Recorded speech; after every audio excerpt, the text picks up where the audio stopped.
urakoze Mana y'umuntu ukora umurimo w'umukiza, urakoze ko kora bamwe dukuriye kuza imbere yawe, utweze nk'uko batari yera kandi mwuka wiragarire mu iteraniro mu izina rya Yesu.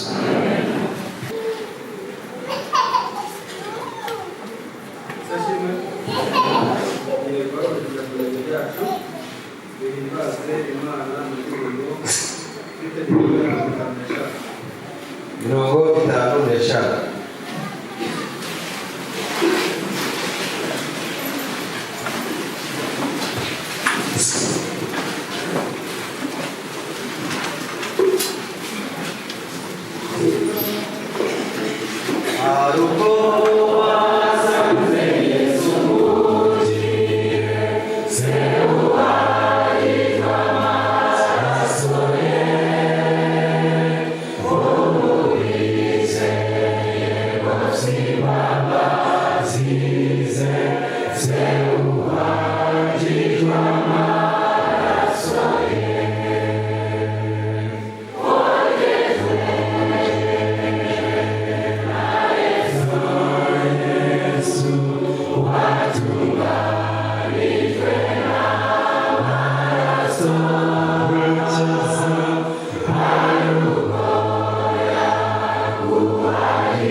twese dufate Bibiliya zacu turebe isomo ryatanzwe n'umubwiriza iboneka muri Baroma igice cya 8 umurongo wa 6 kugeza wa 8.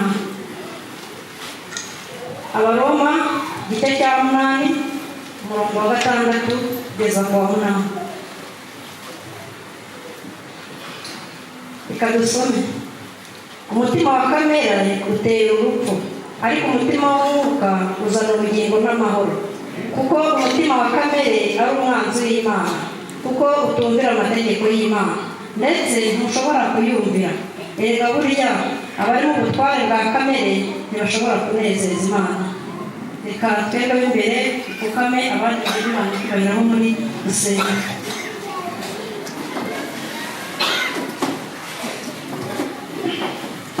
Uwiteka Mana yacu, turagushimiye, turaguhimbaje, uhabwe icyubahiro. Tugushimiye kuba turinze muri iki cyumweru duhereje inyuma, tukaba tugejeje muri ako kanya twese turi bazima, icyubahiro kibi cyawe. Tuje imbere yawe turi abanyabyaha, ndakwinginze ngo ubanze utweze, uturebere muri Yesu Kristo, uturebe neza. Ndakwinginze rero umuntu wese uri aha ngaha, uwaje afite ikibazo umubere igisubizo, uwaje afite uburwayi umubere muganga, kugira ngo twese dutahe tunejejwe nawe. Tweretse umubwiriza wateguye kugira ngo atugezeho ijambo ryawe. Ndakwinginze mu matwi yacu uyarinde kuba amatwi arimo urupfu atumva, ahubwo yatwungure kumva ijambo ryawe, kugira ngo ijambo agiye kutubwira rizadukizanye nawe. Abantu natwe umuntu wese uri bugira icyo avuga, yaba ari korali, yaba ari abagiye gutura mu turo, bose bahagararira mu butware bwawe. Umuntu wese uri aha ngaha umurinde gutahana ubusa, ukwinginze uko duteraniye aha ngaha uzajya guteranira no mu bwami bwawe. Twagusaba byinshi, ariko twebwe dusaba nk'abana b'abantu, wowe uzi ibidukwiriye, ibyo ubona bidukwiriye bizatuma tuzaba muri Kanani yo mu ijuru, abe biduherewe mu izina rya Yesu. Amen.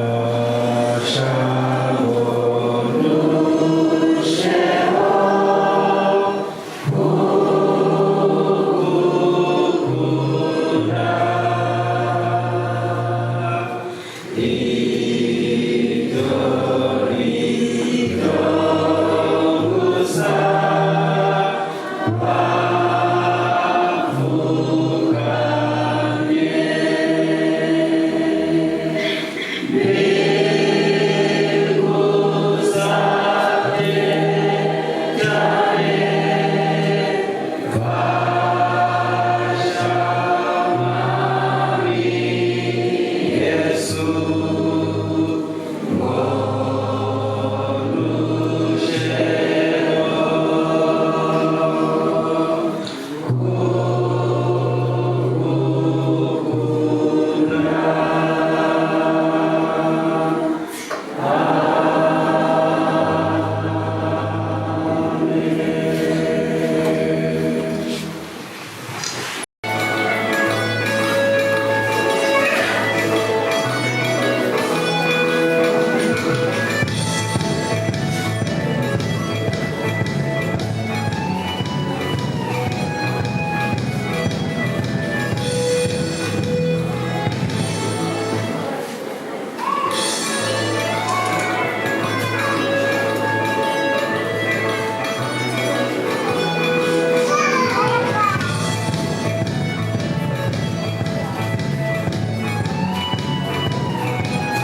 teoloji cyangwa iyobokamana i Masoro.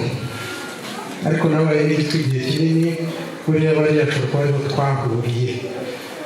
Hejuru yo kubana namwe ni ubwa mbere nziga ko ariko rusoro ho nari mazi, ariko hano ho ni ubwa mbere mpasengeye. Nishimiye kubana namwe. Muramurira banze kuvuga iki ngiki. Kwiga mwigisho mufite abigisho muri bake cyane. Ndarebaga abantu ntibafite aho basoma, ntibafite iki, kandi abigisha ari kwigishwa akanya gatoya. Mwaguze 500 yo kugura mwigisho, mukeneye imfashanyo. Nakwitegereje mushobora kuba ko mbabwiye nabi, ariko icyo ni ukuri nakibonye. Ntabwo iminota 30 yo kwiga mwigisho nibura iyo ni iminota ikoreshwa umuntu yigiye n'ingingo imwe mu rugo aho mwiga iminota 30 irarenga. None ntufite abigisho ngo uze kuyasubiramo mu rugo iwawe. Biratangaje ko abantu nkamwe mwambaye neza, buri wese afite fone, kandi ntawura amayinite, ariko ntafite abigisho.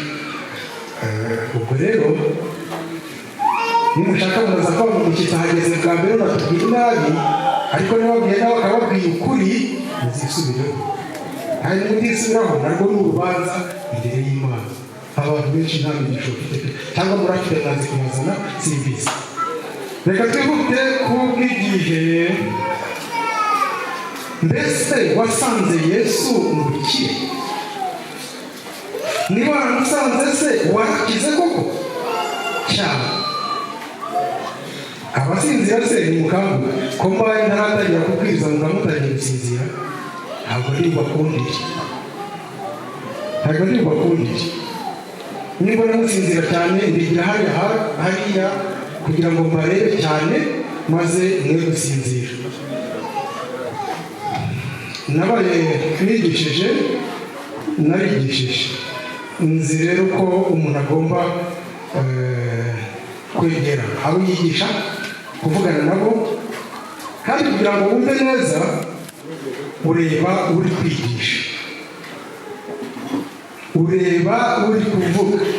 Byashoboka n'igihe ukareba uko yigira ukamukurikira, niba urushaho kubyumva. Ariko niba waje gusenga, hari munsi abantu benshi baza mu rusengero bataje gusenga, baje gutembera, baje kugira ngo bahure na bagenzi babo basuhuze. Uri niba waje gusenga rero icyo ugikurikira.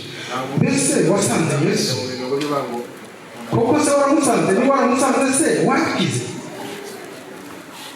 Kuki hari ibibazo byinshi mu bitwa bizera?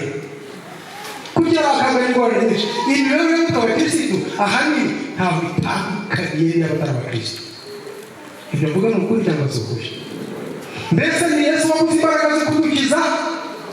Mbese twaramusanze se? Ko afite imbaraga zihagije zo gukiza? Ko yakijije benshi ndetse babi cyane? Wowe se ari kugukiza, ariko se waramusanze? Ngiki kibazo. Reka nsome mu kugana Yesu igice cya 2 cyo kugana Yesu. Mbaraga iki gitabo cyitwa kugana Yesu. Ndabinginze muzagikunde cyane. Kugana Yesu ni igitabo nasomye bwa mbere, ntabwo nagisomye narakize muri 1988. Guhera icyo gihe nakunze kugana Yesu nk'urucuzuye byose. Kuko byose yo nta cyari mu Kinyarwanda, twakigira mu Gifaransa, umuntu atanacyumva cyane, ariko nitatumva akasanga umugenzi we ati ibi ko ntabyumvise. Niba hari ikintu kibaho kinejeje kandi cyakwerekeza agakiza, cyakwereka ko wasanga Yesu no kugana Yesu nyine. Mu ngo nyinshi ntabwo muzitunze, si uko amafaranga yabuze, ahubwo nuko mutabyitaho. Ariko hano rero ibiciro bitangaje rero. Ngiye kubwiriza icyo gutya, uburyo bwanyu bwa ventilation bwo kuzamuraga kuki ntabwo bwashyize hano. Gusa ikibazo mvuga ko nari nzi ko nabonye hari projecteur mu gitondo, nari nzi ko hari n'amagambo mwegereye umuyobozi hariya ngo agire amagambo aza kwandika. Projecteur bayibitse ntayihari, ati ntabwo bikunda. Turabya kuba byiza pasero yabyumvise nubwo aba hano bagiye hano hose porojegiteri yakwitabwaho ku buryo amagambo y'ingenzi abantu baba bayasoma. Uko umunyabyaha akwiye Kristo, ndi mu kugana Yesu, igice cya 2. Mbere umuntu akiremwa yari yahawe umuco mwiza n'umutima uhuguka, nta nenge yari afite kandi yashyiraga hamwe n'Imana.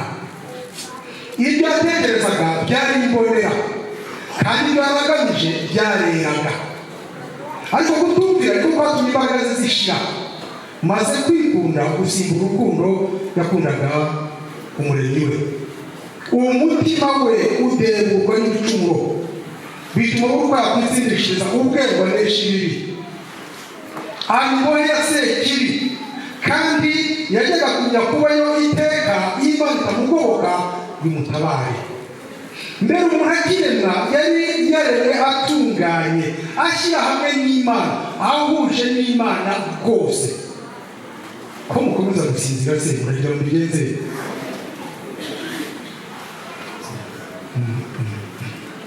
Sigaje kubivuga rimwe, bwa kabiri ndaceceka kugira ngo mutaza kuvuga ngo turiya mushyitsi. Nta kundi twabigenza, gahunda yo gusenga niko igomba kumera, ni imihagarire yo gusiza. Harashyushye n'ibice, nimurwane n'ibyo byose. Umuntu ari atunganye, asa n'Imana, ahuje nayo, aboneye. Ntabwo araboneye ku ishusho n'ibitekerezo bye n'ibijyanye mu mutima byari bihuje n'Imana.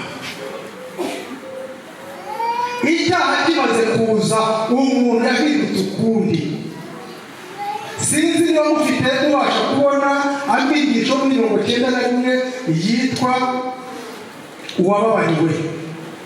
Aho ngaho batanze igitekerezo gikomeye, bavuga ngo umuntu ari asa n'Imana, ariko Satani yaramuhindanije ku buryo umuntu waremwe hasi gato y'abamarayika yahindutse agasigara afite ishusho ya Satani.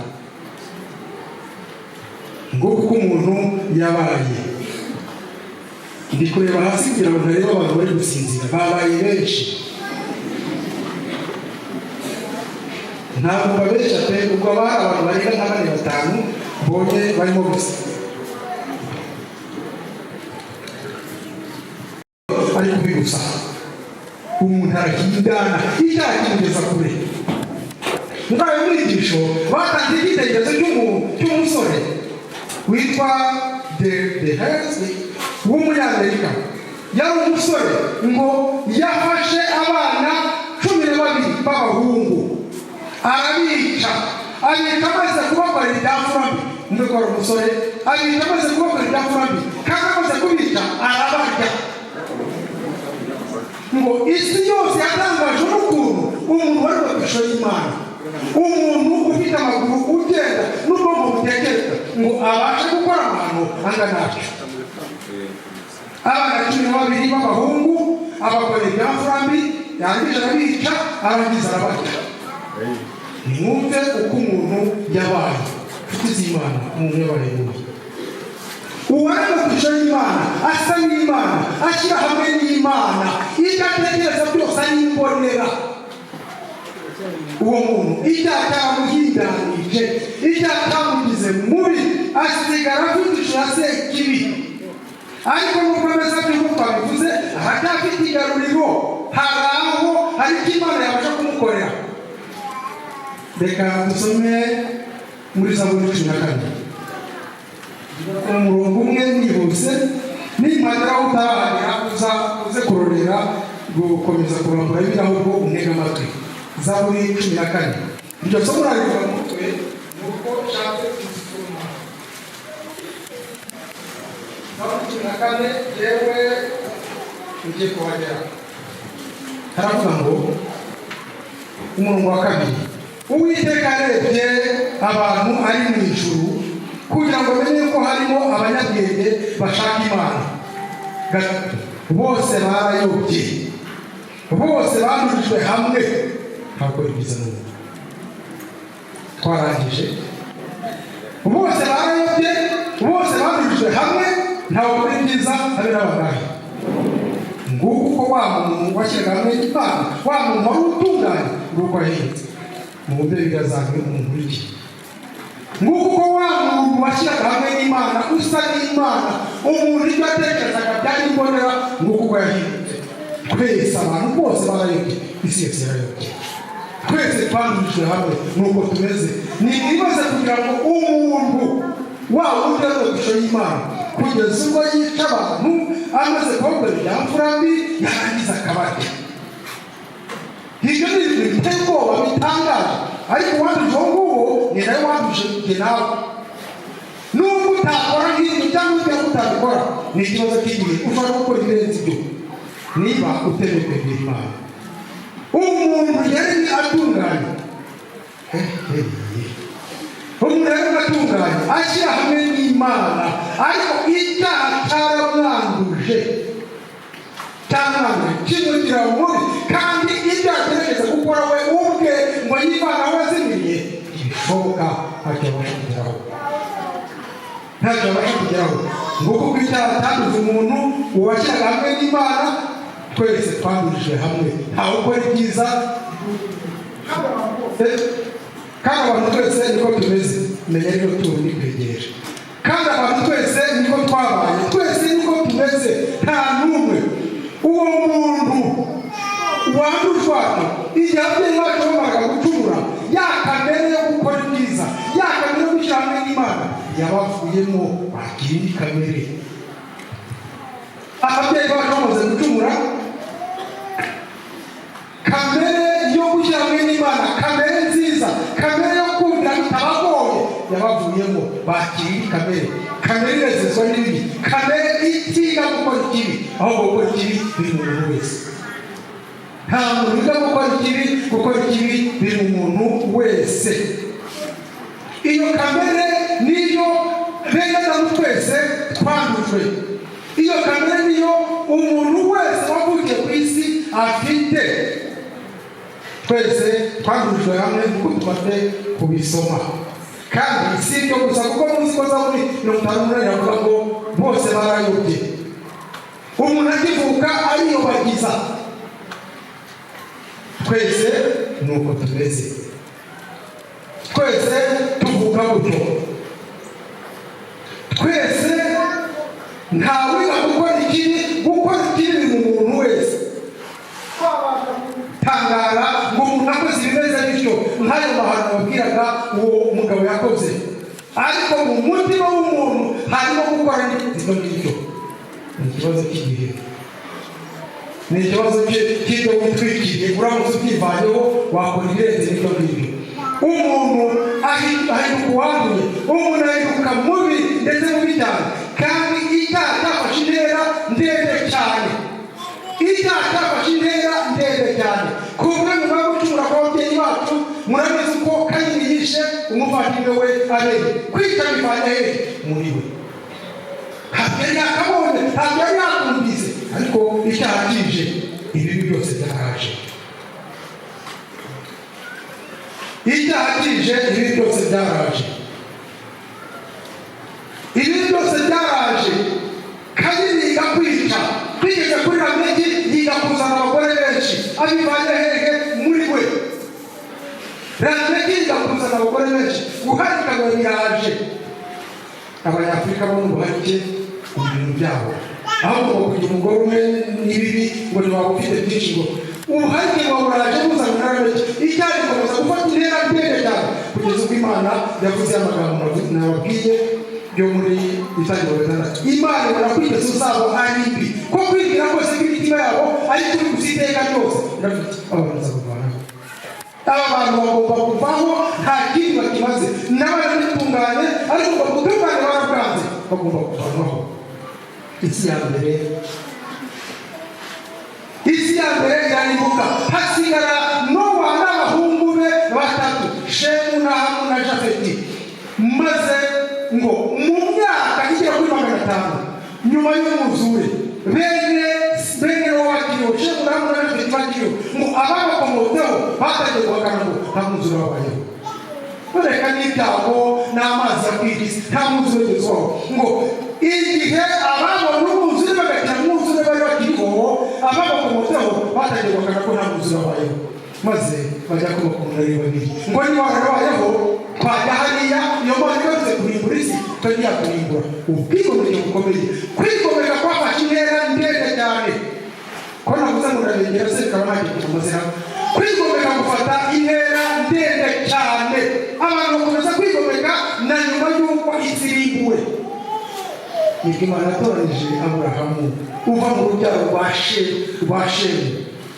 Imana ireba n'ubundi abakomotse kuri Jafeti na Hamu ntabwo bakomeje inzira y'Imana, bajya gusa bakomoka kuri Shemu cyangwa se mu Kinyarwanda cyangwa Icyongereza nibo bakomeje kubaha Imana. Imana itoranya Aburahamu, iyo tugeze kuri Aburahamu ni ikintu twese tuzi kuko itangiriro riratubwira. Inshuti z'Imana, igihe icyaha cyazaga mu isi, ya kamere kubaha Imana, ya kamere nziza yavuye mu muntu kandi muvamo byiteka, imuvamo ku buryo ubwe atabasha kugira icyo akora ngo bigaruke. Hari icyo rero Imana yateganije kugira ngo umuntu ongere kubasha kubaha Imana. Hari icyo Imana yateguye kugira ngo umuntu ongere kubasha kuyubaha no kuyumvira. Igihe cyose umureba mundeba, igihe cyose icyo kitarasohotse mu mutima w'umuntu ntabwo azabasha kubaha Imana. Azabasha kwiyumvira, azabasha kugaragara neza nk'igitangaza, ariko ntazabasha kubaha Imana.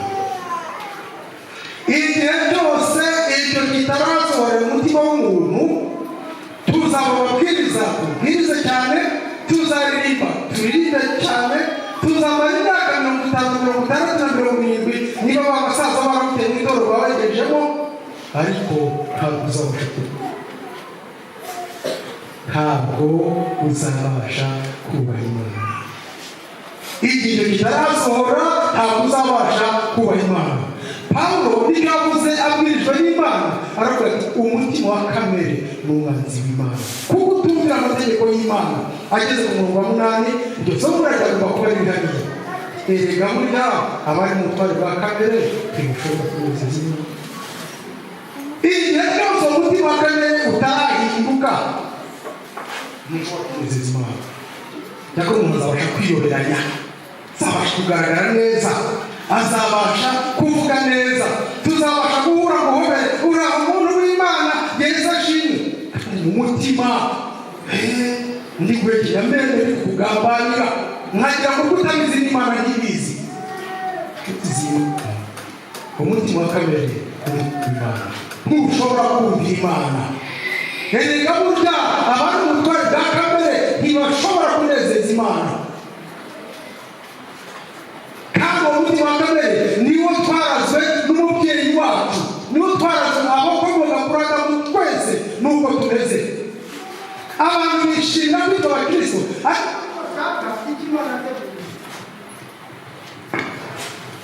abantu bishimira kwitwa abakristo, bishimira n'izina ry'ubukristo no kumara igihe kinini kw'itorero. Ibyo ni byiza, ariko ntibashaka gahunda Imana yabateguriye, ntibashaka gahunda ijuru ryabateganyirije, ndetse ntabwo iyo gahunda bayitaho. Pawulo w'inararibonye aravuga ati erega abari mu butware bwa kamere ntibashobora kunezeza Imana, kandi buri wese avuga ko ubwo butware. Reka amagambo ndasome amigisho turimo kwiga.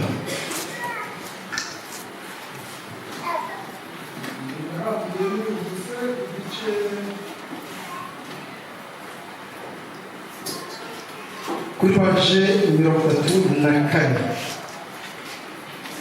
Yesu, paje 34 Yesu bijya gatatu. Yesu azi umutima wa buri muntu. Igisubizo kirahari Nikodemo kibasha kumvikana n'igihutiyeho, nyamara ahita arasa ku ntego. Nubwo abayuda bibwiraga ko abanyamahanga bakeneye kwihana bagahinduka, benshi ntibasobanukirwa ko nabo ubwabo nk'ubwoko bwatoranijwe bakeneye kugira imibereho ihindutse. Babonaga ibyo abanyamahanga gusa, cyangwa ko tubatize benshi babona bakeneye kwihana ari abo hanze gusa.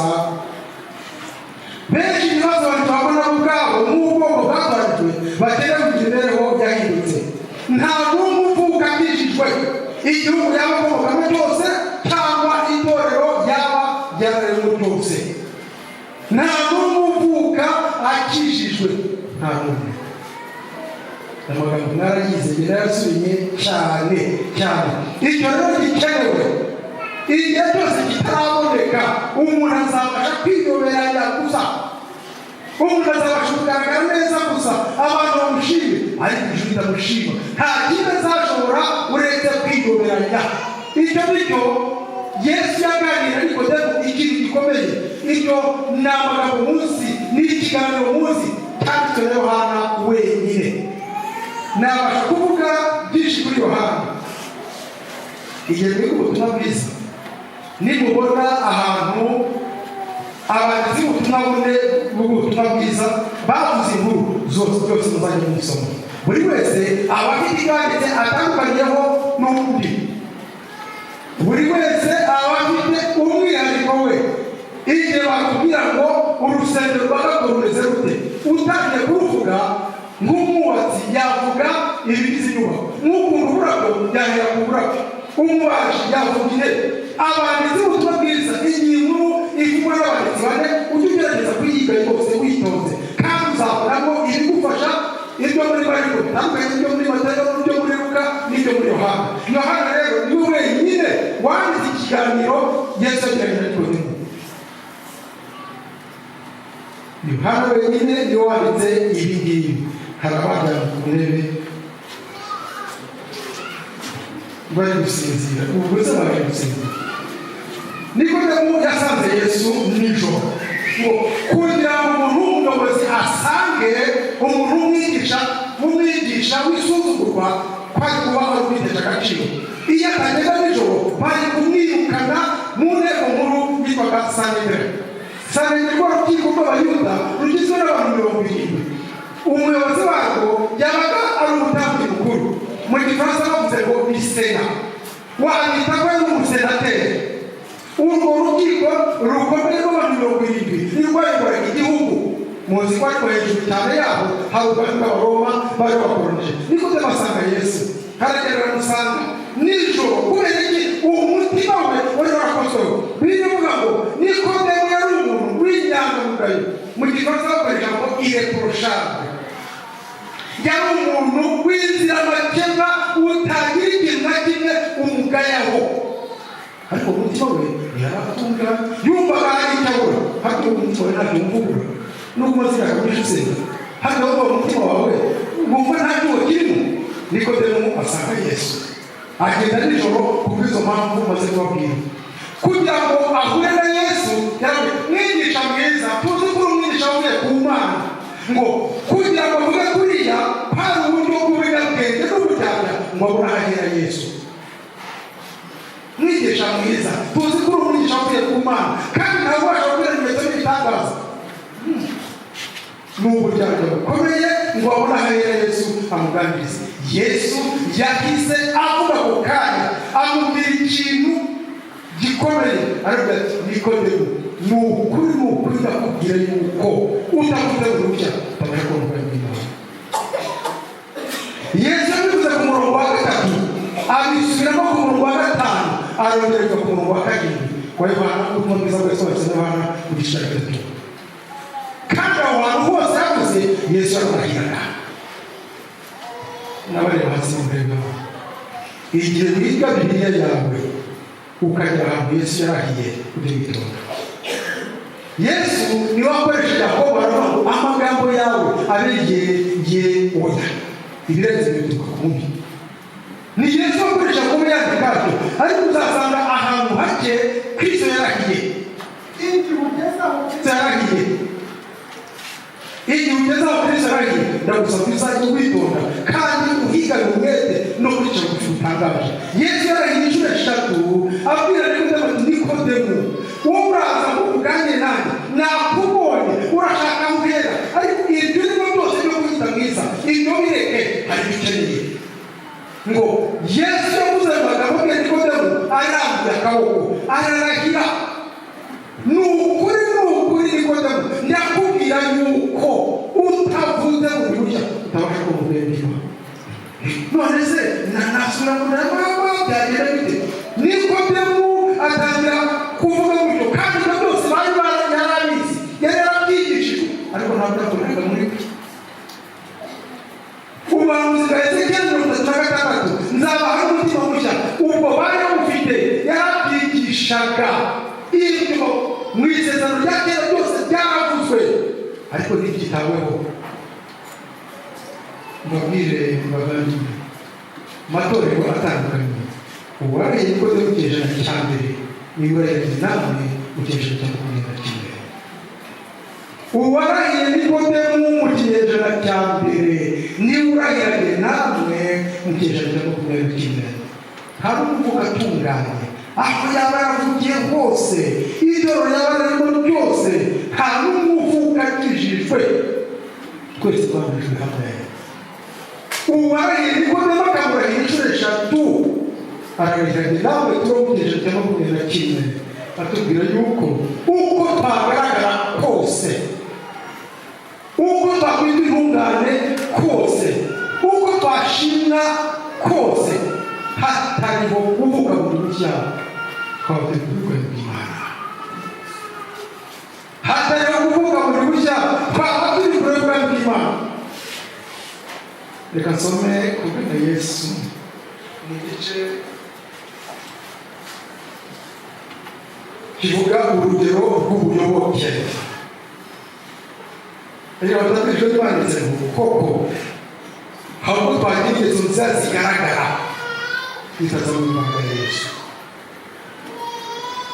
koko ahubwo twagira ingeso nziza zigaragara zitazanywe n'imbaraga ya Yesu abantu byinshi bafite ingeso nziza zigaragara ariko dufite kuri Yesu ntacyo zabamarira irari ry'icyubahiro gushaka kuratwa n'abandi ahubwo bibasha gutuma tubaho kuboneye kwiyubaha kwashobora gutuma umuntu yigengesera ntabwo kibi kwiyubaha ntabwo ari ikindi pasiteri ntabwo ari ikindi ufite abakazana n'abakwe ibyo byose birabireba nshuti z'Imana Yesu warahiye Nikodemu ararihirage namwe kandi uwaturahiye yacu arashaka kubidukorera ariko niba tubyemera mbese waba wasanze Yesu niba waramusanze se wamusanze ute niba wamusanze se mbese yarakukijije mbese hari icyo yakumariye none se ufite ingeso nziza zigaragara ni izavuye kuri Yesu cyangwa ni ukwiyubaha cyangwa ni ukugira ngo ugire izina ryiza muri sosiyete ubamo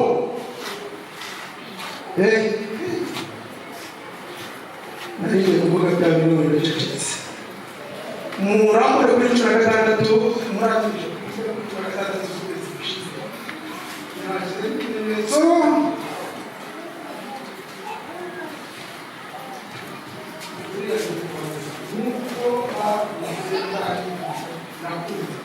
mbese wasanze Yesu itariki 15 z'ukwezi nipfuje 25 isuri ya 5 mu butumwa bwa Yohana hari ingingo avugaga isanga y'amatsiko zigera zigaruka amatsinda abiri kwizera no kutizera niba utarahagera ureke kurambura ahubwo umwega amatwi ni ingingo ko 16 z'ukwezi kwa 10 mu butumwa bwa Yohana itandukanye ry'ingenzi ry'amatsinda yombi rishingiye ku buryo abantu babanye na Yesu umwuga w'amatsinda abiri abizera cyangwa batangiye kwizera baba bafumburiye Kristo umutima ndetse n'inyahanganye nabo cyangwa akabacyaha abo ngabo bafite kwizera ni Yesu abacyashye benda bacyaha basanga Yesu ntabwo bamuhunga ni umucyo ubamurikira maze kuko kwizera kuko kumwera no kumwiringira bahinduka abana b'Imana mbese wasanze Yesu utya mbese wasanze Yesu utya wahindutse umwana w'Imana niyo Yesu agutashye uremera niyo akubwira ibitagenda ntabwo ubabara ahubwo uremera kandi ukemera ko aguhindura nimwumve abatizera ku rundi ruhande nabo basanga Yesu kugira ngo bamurwanye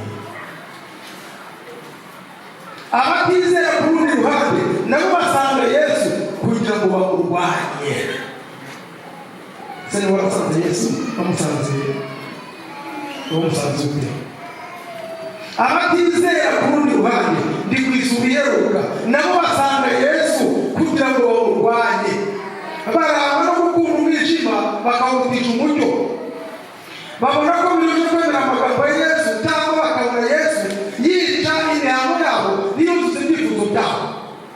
Bityo rero baramusanga ariko bamusangira umurwayi. Abantu benshi baje mu itorero, abantu benshi bitwa abakirisitu ariko bashaka kumviriza avuga, basanze Yesu bamusangiye kumurwanya. Amigisho ni ayanyu, nimwumva amigisho mumurikire. Benshi basanze Yesu bamusangiye kumurwanya, ntabwo bashaka kwemera ibyo babwira, ahubwo barashaka ko Yesu akurikiza ibyo bashaka. Barashaka ko Yesu akurikiza ibyo bashaka. Niba atabigeza gutyo rero bazamurika. Inshuti z'Imana, turi mu gihe gikomeye. Abantu basanze Yesu ariko bamusangiye kumurwanya.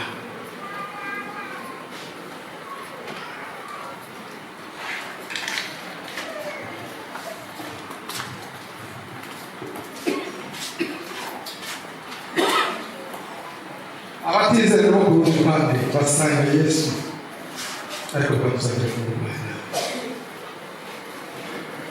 Kuki mu bitwa abakirisitu, kuki mu bitwa abasore b'abadivantisiti wa karindwi uzasanga ubusambanyi burimo ntawe bugaragara ko bitwa abapagani? Kuki inzangano z'abitwa abadivantisiti z'abitwa abantu bamaze imyaka y'imyaka mu itorero, izo nzangano bagira ntawe zitandukanye n'izo batagira mu rusengero? Kuki n'abitwa abakristo basenga bazakubwira bati kwa ganaka bariya barakomama? Ibyo kuki bihari?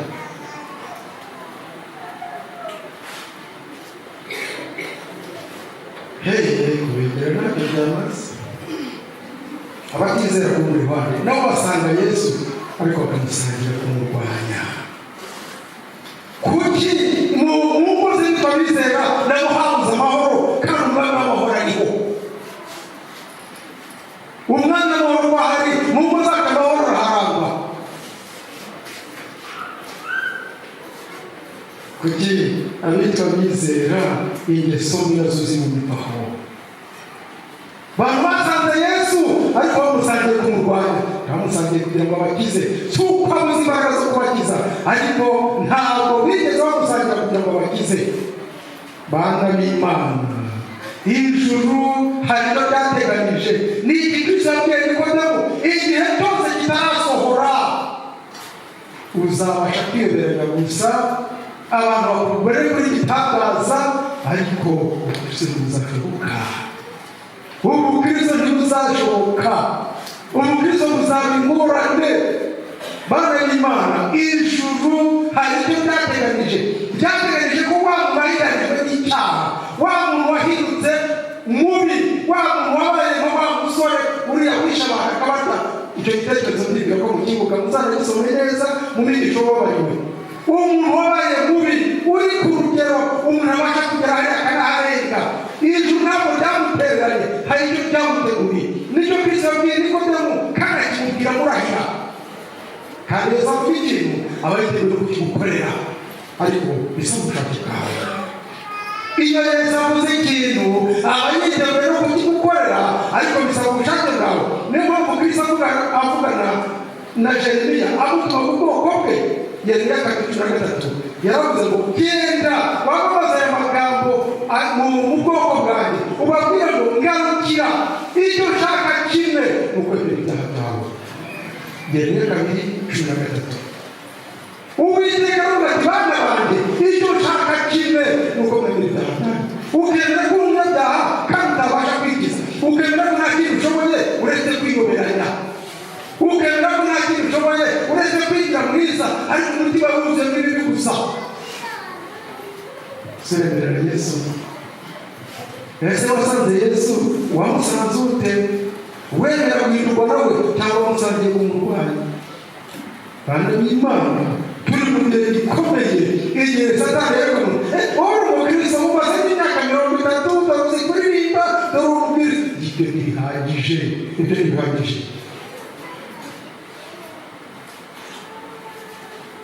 ijuru ryateguye ko umunyabyaha wanduye wandujwe n'icyaha byamuteganyirije agakiza muri Yesu. Icyo ni igikorwa kibasha gukorwa na Yesu gusa, kandi ashaka kubikorera ku kwese, ariko azagikorera umwemerera. Ni nk'uko Yesu yabwiye Nikodemu.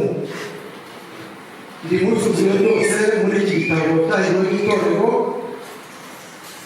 iki kimeze gutya kuri paje y'104.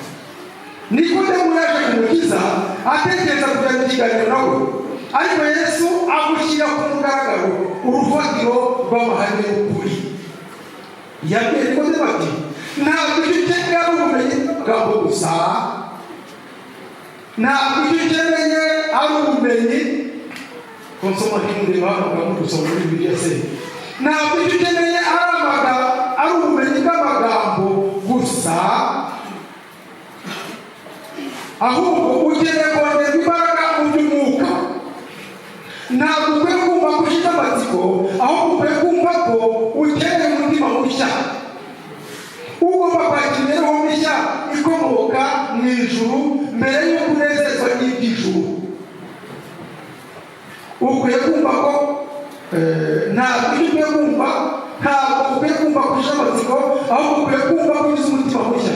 Ugomba kwakira imibereho mishya ikomoka mu ijuru mbere y'uko unezezwa n'ibyo mu ijuru. Hatabayeho iyo mpinduka ngo byose bihinduke bishya, nta kamaro byaba bifite kuganira nanjye n'ubutware bwanjye cyangwa umurimo wanzanye.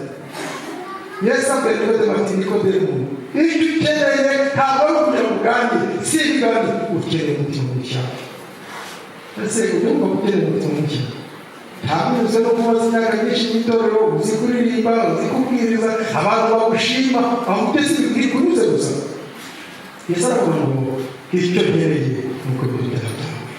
Ukemera ko umutima wari mubi, ukemera ko nta kintu ushoboye, uretse kwiyoberanya kandi uyoberanyije imyaka myinshi. Emera ko nta kintu ushoboye, ko umutima wa kamere ufite wavukanye ari umwanzi w'Imana, kandi ko ugerageza kugira ngo wumve Imana ariko ko byakunaniye kubera ko wagize inzira itariho, kubera ko ugerageza idashoboka, kubera ko wibagiwe iyi nzira kumvira. Bavandimwe turi tutari ubwoba, mu gihe abantu banyuzwe n'izina ry'ubukirisitu ariko mu by'ukuri badashaka kuba abakirisitu.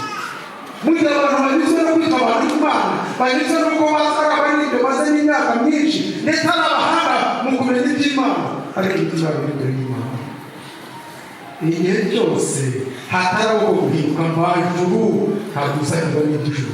Igihe cyose hataraho guhinduka mvajuru, ibyawe bizaba ari imbere y'Imana. Rero abantu bashaka gushima kuko ubasha kugira uko aho uboneye, ariko ukazana imbaraga ya Yesu. Muvandimwe turi mu gihe gikomeye. Ese wasanze Yesu? None se waramusanze yarakukijije? Wamusanze kugira ngo ukize cyangwa wamusanze kumurwanya? Abatizera ku rundi ruhande nabo basanga Yesu bazana kumurwanya, kandi bakamurwanya bibwira ko bari amasaha arambwira kugira vuba. Nimwumve aya magambo. Nta bushakashatsi bw'umuntu bubasha kubona icyagiza umutima icyaha. Nta bushakashatsi bw'umuntu, nta buhanga bw'umuntu bwabasha kubona icyagiza umutima we icyaha. Yobu abwirijwe n'ibaretse ngo ninde wabasha kuvana igitunganye mu kintu cyanduye? Icyo cyanduye mu mutima w'umuntu. Ninde wabasha kuvana igitunganye mu kintu cyanduye? Ntawe. Kuko umutima wa kamere ari umwanzi w'Imana, kuko utumvira amategeko y'Imana ndetse ntushobora kuyumvira. Kandi Matayo abwirijwe neza baretse ngo kuko umutima w'umuntu ariwo utuma ibitekerezo bibi, kwica, gusambana, kwenda no kwiba no kubeshyera abandi n'ibitutsi. Isoko y'umutima igomba kwezwa. isoko y'umutima igomba kwezwa. Ugerageza kugera mu ijuru yirengagije ubwo butungane butakora Yesu gusa, ariko bidashoboka.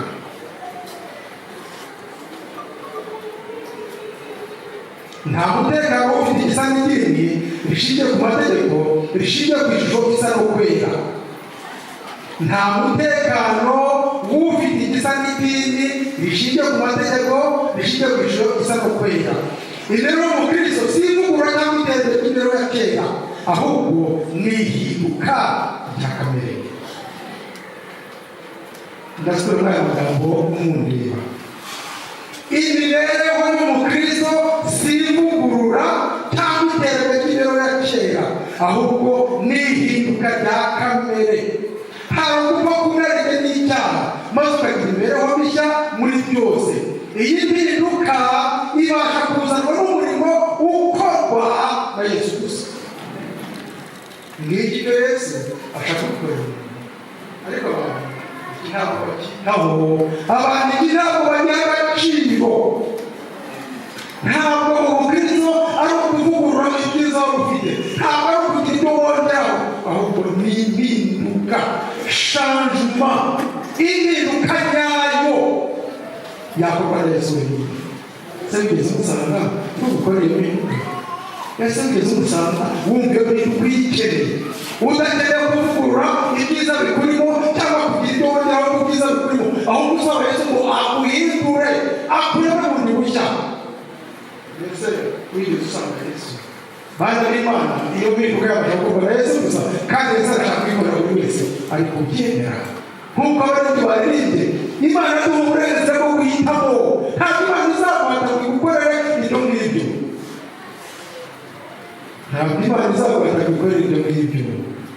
Bavandimwe, Uwiteka yasezeranye gukora ibyo ngibyo, kandi iyo mpinduka Yesu afite imbaraga zo kuyikora. Reka mbabwire, uwasanze ikirema kimaze imyaka 38 kiryamye ku kidendezi, akamubwira ati byuka, haguruka wikore umurimo ugende, agahita ahaguruka uwo munsi agahaguruka mu kanya, wasanga abaganga bose ukabaza uko byagenze ntabwo ubasha kubisobanura. Yesu afite imbaraga. Uwo mutima wawe utagize ikintu ushobora uretse ibi gusa, utagize ikindi kibamo uretse ibi gusa, utagize ikintu ushoboye uretse kwiyoberanya gusa, uretse gushaka n'igitangaza kandi umutima wuzemo ibi gusa, Yesu abasha guhindura. Yesu aramwemerera. Uwakoze ibyo agakiza umaze imyaka 38 abashaka nawe kumukiza. Yesu aramwemerera. Ikibazo ni jyewe, ntabwo ikibazo ari Yesu. Igihe kimwe Yesu yagiye mu bukwe bw'Ikana. Ikana ni ibirometero 12 mu majyaruguru ya Nazareti. Nazareti aho Yesu agiye mu bukwe, hari ikibazo cy'ibyo kunywa. Aravuga ati nimuvoma amazi, barayavoma, buzuza intango 6, buzuzamo amazi. Yesu arategeka mu kanya gatoya yamaze yose yahindutse umutobe. Umutima wawe usharira, umutima utagira ikindi gihugu, Yesu abasha gutegeka umutima ugahinduka. Turamwemerera. Mbese uramwemerera. Ikibazo ni jyewe, ntabwo ikibazo ari Yesu. Yesu afite imbaraga zihagije. Ariko bavandimwe, ikibazo n'ingorane biriho nta kindi. Abantu banyuze n'umutima wabo mubi, abantu boroshe kandi batwikiriza umutima mubi ibibi byinshi, bagerageza gushyiraho ubutwiza bukeya, bagerageza gutwikira kandi batwikiriye umwanda. Ntabwo Yesu yabakorera. Ntabwo Yesu yabakorera igihe batemba kuri babi. Ntabwo Yesu yabakorera igihe batinuzwe na wa mutima. Ijuru ryateganije kuduha umutima mushya, ijuru ryateganije kuduha kamere nshya, kuko icyacurujwe n'icyaha. Yesu yaraje kugira ngo akize umunyabyaha, kandi niba icyaha cyaranguje umunyabyaha kigeze habi cyane, Yesu azabona kugira ngo aho hari icyaha cyadushyize Yesu aramuvanye. Nta kindi cyamuze. Uramwemerera ko akuvana aho ngaho? Mbese uramwemerera ko Yesu akuvana aho ngaho? Nitegura gusoza hano mu gice cyitwa n'abagabo Imana baravuze ngo igihe cyose wemeye kwegera Yesu kandi ukagira isano nawe, iyo sano ukwiye kuyikomeza. Benshi cyane mu gutangira ubwiza bwabo bagize umunezero ndetse bumva ariko niba bamaso maze buhoro buhoro bagenda basubira inyuma. Narekeje kubibutsa amagambo aboneka mu gitabo cya Samweli mu gice cya 10 mbabwira ibya Sawuli. Sawuli yatangiye kuyobora ubwoko bw'Imana aba umwami. Mu gice cya 10 baravuze ukuntu Samweli yamwimitse, ukuntu Mwuka w'Imana yamujaho agahanura. Baravuze ngo maze Mwuka w'Imana aza kuri Sawuli, ngo Sawuli ahabwa umutima mushya. Niko bivuga mu gice cya 10 cy'igitabo cya Samweli. Sawuli atangira ku bwoko bw'Imana, Imana yamuhaye umutima mushya. Ntiyari gushyiraho umuyobozi Imana itagize ikora mu by'umwuka. Ariko Sawuli yararangaye apfa nabi kandi atarindutse. Uko niko abantu bemwe batangira urugendo rw'abana n'Imana, kandi imitima bikagira igikorerwa, ariko ntibakomeze kubana n'Imana. Maze igihe kikagera nabo bakamenya Sawuli. Mbese abantu babaye na Sawuli, ukaba waratangiye umukristo unezezwa n'ijwi ry'Imana, ukunze iby'Imana cyane, mu mutima wawe harimo indirimbo zo guhimbaza Imana, ariko buhoro buhoro ukagenda ureka kubana n'Imana, ukagenda buhoro buhoro ureka kubana n'Imana. Ni igihe rero nubwo warahawe umutima mushya urangije kugarura amaso, urangije gukomeza kwegera Imana muvandimwe, maze uko bukeye uko bwije ukagenda urushaho gutera intambwe wegera Yesu. Bituma ibyo ngibyo maze ijuru rirahari.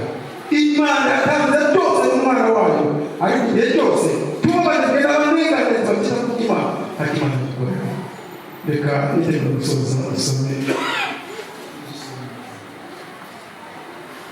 Mwumve ukuntu gahunda y'Imana guhera kera kose ko Imana ibana n'ubwoko bwayo.